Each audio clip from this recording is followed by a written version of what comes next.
4 ಜನ ಮಹಿಳೆಯರ ಮಗಳು ಮನೆಯಲ್ಲಿ ಈ ತನಕ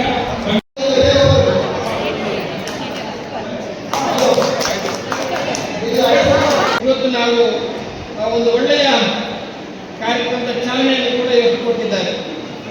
ಇವತ್ತು ನಮ್ಮ ವಿಶ್ವಗಾನಿಗಳ ಚಾವಡಿ ಪಾಪ ಬಹಳಷ್ಟು ಕಾರ್ಯಕ್ರಮಕ್ಕೆ ನನ್ನನ್ನು ಕರೆದಿದ್ದಾರೆ. ನನಗೆ ಪ್ರತಿ ಸಂದರ್ಭದಲ್ಲಿ ಅವರು ಕಾರ್ಯಕ್ರಮವನ್ನು ಕರೆದಾಗ ನಾನು ಬ್ಯಾಂಗ್ಳೂರು ಮುಂಬೈಯಲ್ಲಿ ಇದ್ದಿದ್ದರಿಂದ ನನಗೆ ಆ ಒಂದು ವಿಶ್ವಗಾನಿಗಳ ಚಾವಡಿ ಅನ್ನೋ ಕಾರ್ಯಕ್ರಮಕ್ಕೆ ನನಗೆ ಭಾಗವಹಿಸಲಿಕ್ಕೆ ಅವಕಾಶಗಳು ಕಡಿಮೆ ಇತ್ತು. ಆದರೆ ಮೊನ್ನೆ ನನಗೆ ಅವರು ಫೋನ್ ಮಾಡಿದಾಗ ನಾನು ಯಾವುದೇ ಕಾರ್ಯಕ್ರಮ ಇದ್ದರೂ ಕೂಡ ನಿಮ್ಮ ಕಾರ್ಯಕ್ರಮಕ್ಕೆ ನಾನು ಬರ್ತೇನೆ, ನಿಮ್ಮ ಕಾರ್ಯಕ್ರಮ ನಾನು ಸಾಥ್ ಕೊಡ್ತೇನೆ, ನಿಮ್ಮ ಕಾರ್ಯಕ್ರಮಕ್ಕೆ ನಾನು ಸಹಕಾರವನ್ನು ಕೊಡಲಿಕ್ಕೆ ನಾನು ಇಚ್ಛೆ ಪಡ್ತಾ ಇದ್ದೇನೆ. ಒಳ್ಳೆಯ ಒಬ್ಬ ಯುವಕನಾಗಿ ವಿಶ್ವಗಾನಿಕರ ಚಾವಡಿ ಅಂತ ಹೇಳಿ ಮಾಡ್ಕೊಂಡು ಒಳ್ಳೆಯ ಕಾರ್ಯಕ್ರಮವನ್ನು ಮಾಡ್ಕೊಂಡು ಬರ್ತಾ ಇದ್ದಾರೆ.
ಇವತ್ತು ನಮ್ಮ ಶ್ರೀನಿವಾಸ ಸಫಲರನ್ನು ನಾನು ಹೇಳಬೇಕಾಗ್ತದೆ. ಅವರ ಶಿಷ್ಯ ಕೂಡ ಇವತ್ತು ಇದ್ದಾರೆ. ನಾವು ಕೂಡ ಬೊಂಬೈಗೆ ಹೋಗಿದ್ದೇವೆ. ನಾವು ಬೊಂಬೈಯಲ್ಲಿ ಕೂಡ ಒಂದು ಗಾಣಿಗ ಸಮುದಾಯದ ಸಮಾವೇಶ ಬಹಳಷ್ಟು ಅದ್ದೂರಿಯಾಗಿ ಮಾಡುವಂಥದ್ದು ಕೂಡ ನಾವು ನೋಡಿದ್ದೇವೆ. ಬಾಂಬೆಯಲ್ಲಿ ಒಳ್ಳೆಯ ಕಾರ್ಯಕ್ರಮವನ್ನು ಮಾಡಿರ್ತಕ್ಕಂಥದ್ದು ಕೂಡ ನಾಡ್ದು ನಮ್ಮ ಶ್ರೀನಿವಾಸ ಸಫಲರು ನಮ್ಮ ಗಾಣಿಗ ಸಮುದಾಯದಲ್ಲಿ ಒಳ್ಳೆಯ ಕೆಲಸವನ್ನು ಮಾಡ್ತಾ ಇದ್ದಾರೆ. ಅದಕ್ಕೆ ನಾನು ಅವರಿಗೆ ಕೂಡ ಅಭಿನಂದನೆ ಸಲ್ಲಿಸಿಕೊಂಡು ಅವರ ಸಹಕಾರ ಕೂಡ ನಾವು ಯಾಚಿಸುತ್ತ ನಾವು ವಿಶ್ವ ಚಾವಡಿ ಗಾಣಿಗರ ಆ ಒಂದು ಏನಿದೆ ಪಾಪ ಅವರು ಪ್ರಯತ್ನವನ್ನು ಮಾಡ್ತಾ ಇದ್ದಾರೆ. ಅದಕ್ಕೆ ಖಂಡಿತವಾಗಿ ನಿಮಗೆ ಸಹಕಾರಿಯಾಗಿ ಬೆನ್ನೆಲುಬಾಗಿ ನಾವು ಇರ್ತೇವೆ ಮಾತನ್ನು ಕೂಡ ಒಳ್ಳೆಯ ರೀತಿಯಲ್ಲಿ ಸಮುದಾಯಕ್ಕೆ ಸಂಬಂಧಪಟ್ಟ ಕಾರ್ಯಕ್ರಮವನ್ನು ಮಾಡಿಕೊಂಡು ಬಡವರಿಗೆ ನಮ್ಮ ಸಮುದಾಯದ ಮುಖಾಂತರ ನಾವು ಸಹಾಯ ಮಾಡುವಂಥ ಕೆಲಸ ಕಾರ್ಯವನ್ನು ನಾವೆಲ್ಲ ಮಾಡಬೇಕು ಅಂತ ಹೇಳಿಕೊಂಡು ಬಹುಶಃ ಇವತ್ತು ನೋಡಿರ್ತಕ್ಕಂಥ ಪ್ರತಿಭೆಗಳು ಇನ್ನು ಮುಂದೆ ಕೂಡ ನಮ್ಮ ಸಮುದಾಯಕ್ಕೆ ಆಸ್ತಿಯಾಗಿ ದೊಡ್ಡ ಹಲವು ವಿದ್ಯಾಭ್ಯಾಸ ಇರಬಹುದು ಅಥವಾ ಶೈಕ್ಷಣಿಕವಾಗಿ ರಾಜಕೀಯವಾಗಿ ಅಥವಾ ಇನ್ನಿತರ ಬೇರೆ ಬೇರೆ ಹುದ್ದೆಗಳಿಂದ ನಮ್ಮ ಸಮುದಾಯ ಮುಂದೆ ಬರಬೇಕು ಅನ್ನೋ ಮಾತನ್ನು ಹೇಳಿಕೊಂಡು ಒಂದು ಒಳ್ಳೆಯ ಅವಕಾಶಗಳನ್ನು ಕೊಟ್ಟಿದ್ದೀರಿ.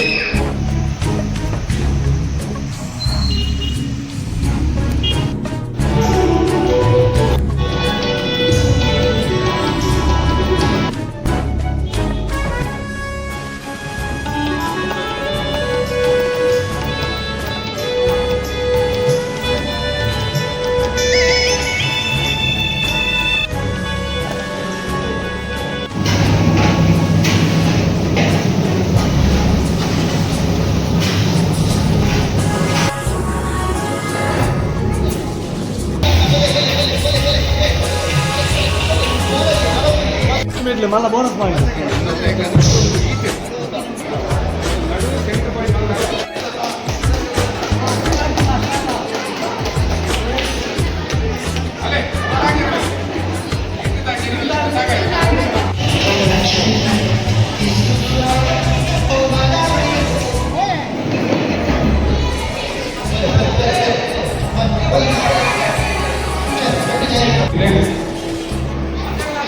ಬೆತ್ತಬೇಡ್ತೇನೆ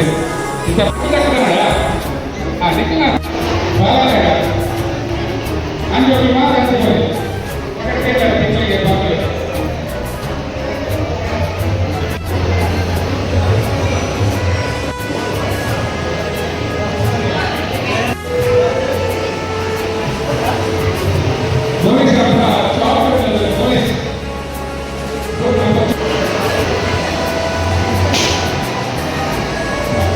ಐದರಿಂದ ಏಳನೇ ತರಗತಿ ಭಾಗ ಬರೀ ಬಿಗಿನ ಏನು ಗೊತ್ತು ಬಿಗಿನಕ್ಕೆ ಗೊತ್ತುಂಟಾ? ಅವತ್ತೆ ಅವತ್ತೆ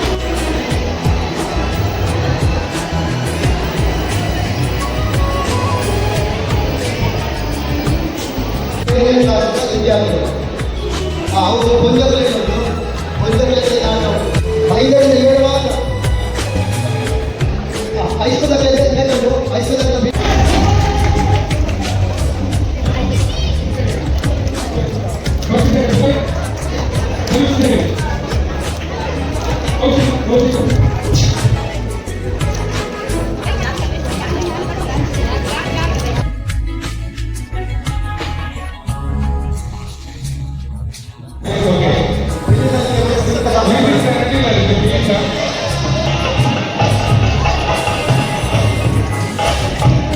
ಬೇಸ್ಮೆಂಟ್ ಲಾಸ್ಟ್ ಚಾನ್ಸ್ ಉಂಟು.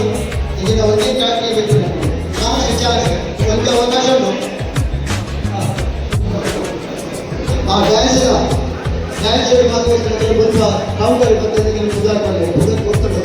ಇಲ್ಲಿ ಸಾಂಗ್ಸ್ ಅಂತ ಏನೇ ನಾವು ಭಾಗವಹಿಸಿದ್ದಾರೆ ಬರೀ 8, 9, 10 ರಟ್ಟಿ ಜನ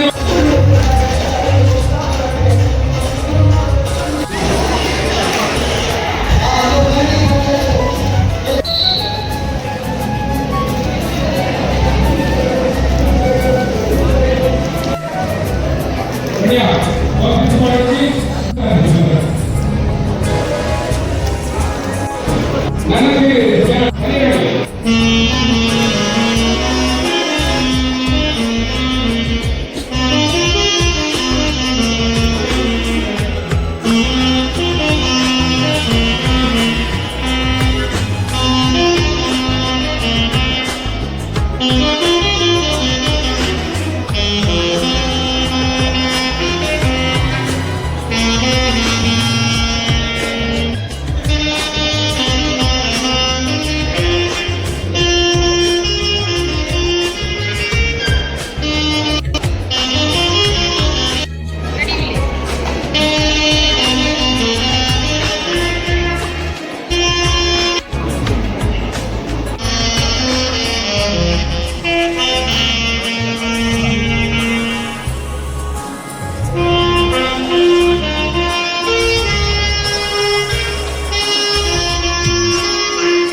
ಇನ್ನೊಂಚೆ ಬರೋದಿಲ್ಲ ಬರ್ತದೆ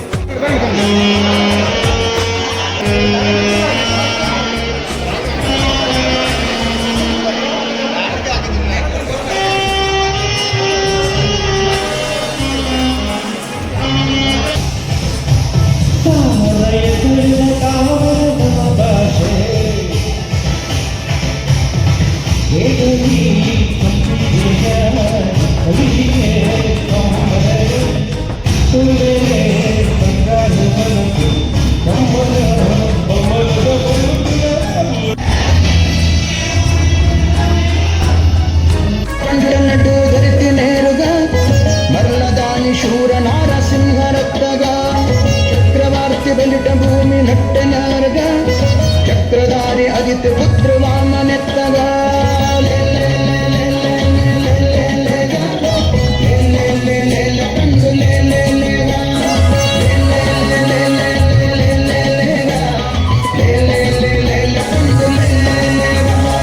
ಕ್ಷತ್ರಿಯರನ್ನು ಬಾಳ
ಒಂದು ಸಮುದಾಯವನ್ನು ಕಟ್ಟುವಂತ ಕೆಲಸ ಕಾರ್ಯವನ್ನ ನೀವು ಮಾಡ್ತಾ ಇದ್ದೀರಿ. ಇವತ್ತು ಆಟದಲ್ಲಿ ಕೂಡ ಕಾರ್ಯಕ್ರಮ ಅತ್ಯಂತ ಯಶಸ್ವಿಯಾಗಿ ಮಾಡಿದ್ದೀರಿ, ಅತ್ಯಂತ ಯಶಸ್ವಿಯಾಗಿ ಮಾಡಿದ್ದೀರಿ. ಬಹಳಷ್ಟು ಜನ ತುಂಬಿ ನಮ್ಮ ಈ ಒಂದು ಸಮುದಾಯ ಭವನದಲ್ಲಿ ತುಂಬಿ ತುಳುಕುವಷ್ಟು ಜನ ಇವತ್ತು ಈ ಆಟದಲ್ಲಿ ದಿನಕ್ಕೆ ಒಂದು ಕಾರ್ಯಕ್ರಮಕ್ಕೆ ಬಂದಿರತಕ್ಕಂಥದ್ದು ವಿಶೇಷ. ಇವತ್ತು ನಾಡದ ಪ್ರೋತ್ಸಾಹನ ವಿತರಿಸುವಂತ ಕಾರ್ಯಕ್ರಮಕ್ಕೆ ಜನ ಬರುವಂತ ನೋಡಿದ್ದೇನೆ, ಕಂಡಿದ್ದೇನೆ. ಆದರೆ ಇವತ್ತು ಆ ಆಟದಲ್ಲಿ ಕಾರ್ಯಕ್ರಮವನ್ನ ತಾವು ಮಾಡಿದ್ರೆ ನನಗೆ ತುಂಬಾ ಸಂತೋಷ ಆಗಿದೆ. ನಾನು ಕೂಡ ಬೇರೆ ಬೇರೆ ಕಾರ್ಯಕ್ರಮ ಹೋಗಬೇಕಾಗಿತ್ತು. ಇವತ್ತು ಕೆಸರು ದಿನ ಎರಡು ಕಾರ್ಯಕ್ರಮ ಇದೆ, ಅದನ್ನು ಸಹ ಹೋಗಬೇಕಾಗಿತ್ತು. ಆದರೆ ಇಲ್ಲಿಯ ನಮ್ಮ ಆ ಒಂದು ಪ್ರತಿಭೆಗಳು ಅವು ಮಾಡುವಂತ ಕಾರ್ಯಕ್ರಮವನ್ನು ನೋಡಿ ನನಗೆ ಹೋಗಲಿಕ್ಕೆ ಮನಸ್ಸು ಬರಲಿಲ್ಲ. ನಮ್ಮ ಬಾಲಕೃಷ್ಣ ಸಂಘಗಳು ಹೇಳಿ ನೀವು ಇರಬೇಕು, ನಮ್ಮ ಸಭಾ ಕಾರ್ಯಕ್ರಮ ಮುಗಿಸಿ ನೀವು ಹೋಗಬೇಕು ಅನ್ನೋ ಮಾತು ಹೇಳಿದಾಗ ನಾನು ಬೇರೆ ಕಾರ್ಯಕ್ರಮ ಇದ್ದು ನಾನು ನಿಂತಿದ್ದೇನೆ. ಯಾಕಂದ್ರೆ ಅಷ್ಟೊಂದು ಅಚ್ಚುಕಟ್ಟಾಗಿ ಕಾರ್ಯಕ್ರಮವನ್ನ ಮಾಡುವಂತ ಕೆಲಸ ಕಾರ್ಯವನ್ನ ಮಾಡಿದ್ದಕ್ಕೆ ಇನ್ನೂ ಕೂಡ ನಿಮ್ಮ ಉತ್ಸಾಹ ಇದೆ. ಇವತ್ತು ಕೃಷ್ಣಪ್ಪ ಗಾಣಿಗರಿದ್ದಾರೆ, ಅವರಿಗೆ ಬಲಗೈಯಾಗಿ ನಿಲ್ಲುವಂತ ಹುಡುಗರಿದ್ದಾರೆ. ಇದು ಸತ್ಯ ಕೂಡ ಇರುವಂಥದ್ದು ಕೂಡ ನಾವು ನೋಡಿದ್ದೇನೆ. ಎಲ್ಲ ಯುವಕರು ಕೂಡ ಸಾಥ್ ಕೊಡುವಾಗ ನಮ್ಮ ಸಮುದಾಯ ಒಂದು ಕಡೆಯಿಂದ ಮುಂದೆ ಬರಲಿಕ್ಕೆ ಸಾಧ್ಯ ಆಗ್ತದೆ ಅನ್ನೋ ಮಾತು ಹೇಳಿಕೊಂಡು ನಾಡಗಳು ಆ ವಿದ್ಯಾರ್ಥಿ ಪ್ರೋತ್ಸಾಹನ ಕೊಡುವಂತ ಕಾರ್ಯಕ್ರಮ ಕೂಡ ಅತ್ಯಂತ ಯಶಸ್ವಿಯಾಗಬೇಕೆಲ್ಲ ಸಹಕಾರ ಬೇಕು. ನಾವು ಏಕವಾಗಿ ಆಯ್ಕೆ ಆಗಿರ್ತಕ್ಕಂಥ ಎಲ್ಲ ಪದಾಧಿಕಾರಿಗಳಿಗೆ ಮೊದಲನೇ ನಾನು ಅಭಿನಂದನೆ ಸಲ್ಲಿಸ್ತಾ ಇದ್ದೇನೆ. ನಿಮ್ಮ ಅವಧಿಯಲ್ಲಿ ಸುವರ್ಣಾಕ್ಷರದಲ್ಲಿ ಬರೆದಿಡುವಂತ ಆ ದಿನ ಅಂತ ಹೇಳ್ಬಿಟ್ಟು ನೀವು ಅದನ್ನು ಮಾಡಿ ತೋರಿಸ್ತಕ್ಕಂಥ ವಿಶ್ವಾಸವನ್ನು ನಾನು ಇವತ್ತು ಕಂಡಿದ್ದೇನೆ. ನಾವೆಲ್ಲ ನೋಡಿದ್ದೇವೆ ಇವತ್ತು. ಆದ್ದರಿಂದ ಒಳ್ಳೆಯ ಸಮಾಜವನ್ನ ಕಟ್ಟಿಕೊಂಡು ನಾವು ಈ ಒಂದು ಬಂಡವಾಳ ಒಂದು ವ್ಯಾಪ್ತಿಯಲ್ಲಿ ನಮ್ಮ ಗಾಣಿಗರು ಒಳ್ಳೆಯ ಕೆಲಸವನ್ನ ಮಾಡ್ತಾರೆ ಅನ್ನೋ ಮಾತನ್ನ ಹೇಳಿಕೊಂಡು ನಮ್ಮ ಕೃಷ್ಣಪ್ಪನ್ನ ಮತ್ತೆ ನಮ್ಮ ಬಾಲಕೃಷ್ಣ ಸಂಘದಲ್ಲಿರ್ಬೋದು, ಮತ್ತೆ ವೇದದಲ್ಲಿರ್ಬೋದು, ನರ್ಸದಲ್ಲಿರ್ಬೋದು, ಮತ್ತೆ ನಮ್ಮ ರಘುವಣ್ಣವರು ಬಹುಶಃ ನಾವು ಇವತ್ತು ನೆನಪಿಸಿಕೊಳ್ಳಬೇಕು ಇಲ್ಲ ಅನ್ನೋದು ನಮಗೆ ಮನಸ್ಸಲ್ಲಿ ಬರ್ತಾ ಇದೆ. ರಘುವಣ್ಣವರು ಇರ್ತಾರೆ ಇವತ್ತು ಇನ್ನೂ ಕೂಡ ಜೋರಾಗಿ ಅಲ್ಲಿ ಓಡಾಡಿಕೊಂಡು ಕಾರ್ಯಕ್ರಮವನ್ನ ಮಾಡ್ತಾ ಇದ್ರು. ಆದರೆ ದೇವರು ಕೊರತೆ ಮಾಡಲಿಲ್ಲ. ಅವರ ಮಗನನ್ನು ಕೂಡ ಈ ಸಮುದಾಯಕ್ಕೆ ಕೊಡುಗೆಯಾಗಿ ಕೊಟ್ಟು ಹೋಗಿದ್ದರು. ರಘುವಣ್ಣನ ಮಗನ